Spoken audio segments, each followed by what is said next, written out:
Zon's perspective.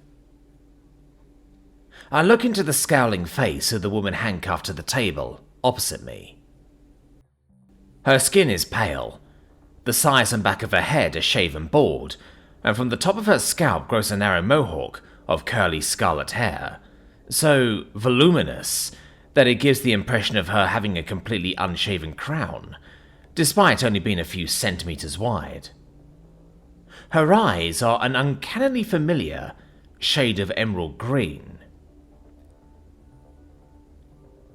So, how's your nose, Miss Stellan? Or is it Miss Thompson? I smile. Fine, it's Stellan, she answers curtly. Right, Miss Stellan then. Would you mind telling me a little about yourself? How you came to be mixed up with the Revenkists? I've got nothing to say to you, pig. I chuckle.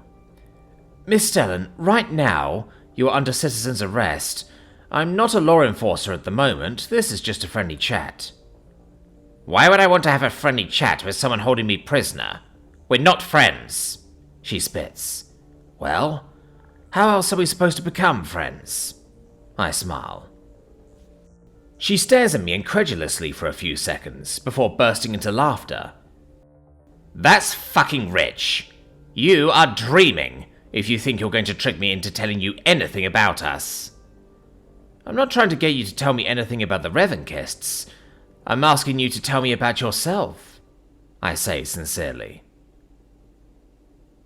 She narrows her eyes and studies me, suspiciously, for several long seconds. Fine. If you must know, they raised me. I'm a war orphan. Confused, I ask, a war orphan? But you indicated that you're only 26 when we processed you. Yeah, so? She shrugs. It's just, the war's been over for 28 years. She gives a sneering smirk as she answers. Maybe for you it has. Far as we're concerned, it's still going. Just mostly on pause. I see. It couldn't be that you're perhaps a little older than 26. Twice as old, perhaps? What do you mean? Why would I lie about that? She asked, nonplussed. Well, I can imagine that the Revenkists are the kind of organization most end up in with less than happy backgrounds. Is it maybe the case that you wanted to reinvent yourself? Try and forget a past you'd rather not remember? She shakes her head. Don't know what you're talking about, lady. I'm 26. My intuition is that she's telling the truth. Or thinks she is, at least. Alright, Miss Stellan. In that case... At this point, I'm interrupted by the door opening, and a large man stepping into the room. Turning her head to the newcomer, the girl recoils away from him so hard that the chains at her wrists go taut. What's he doing here?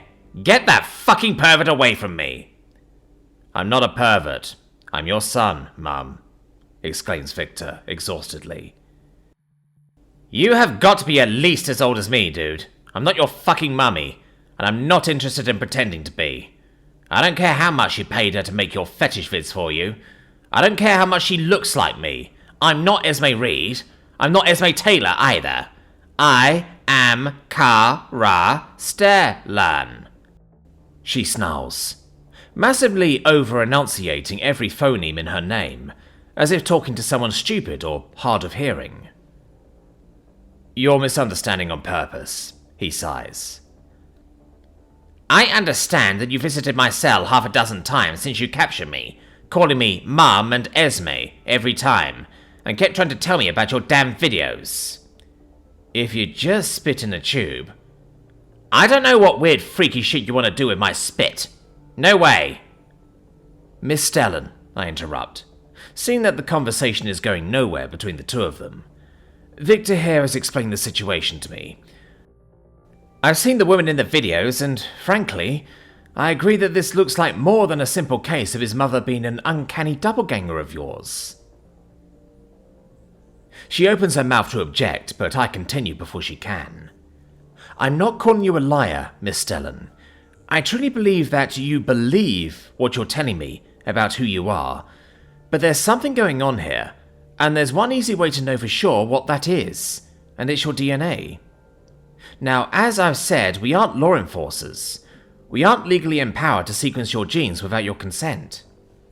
So, we're hoping that you'll give us your consent after you've watched some of the videos. Screwing up her face, she asks, "Why should I? Why should I humor this at all?" I shrug. Well, only that Esme Taylor had friends, had a husband, had a son. I gesture to the man sitting next to me. If you had an entire life you don't know about, don't you want to find out? Her narrowed eyes flick back and forth between mine and Victor's for a few seconds, before she responds, "Fine. But I swear to God, if this woman starts taking off her clothes and talking about what a bad boy you are and how she's going to spank you at any point, I'm filing sexual harassment charges," pointing accusingly at Victor. Flatly, he answers, "Both you and Dad stay clothed for the full duration. There are 2 or 3 jokes it took me into my early teens to get, but they're some hours in, and I don't think we're going to get to 'em. Go on then," she says, waving to the wall. Kara's perspective. It's me. That is my face. That's what my hair looks like when I grow it long, but I've never grown it that long. That's my voice, even if it's speaking a language that, while I can hear the ghost of English in it, I wouldn't be able to understand, untranslated. The baby daddy sat beside her is exactly my type. My stomach turns nauseatingly at the fact that, until he started talking to me about what I mistook for his fetish, I thought the same thing about the man across the table from me. Ugh! But that's less important than the fact that, even if this weren't immediately identifiable as footage made, supposedly before I was born, that woman is immediately identifiable as me, doing things I have no memory of, speaking a language I can't understand, talking to a son I've never had. That's enough. Stop it, please, I say, tearing my eyes away from the wall to stare at the table in front of me. The footage is paused, and I hold a chained hand out to the man, beckoning. "Give it to me." He fumbles before producing the single sterile test tube that he's had with him every time he's come to my cell. Placing its holder down, he stands it inside and slices the whole thing across the table to me. I begin chewing my tongue without swallowing.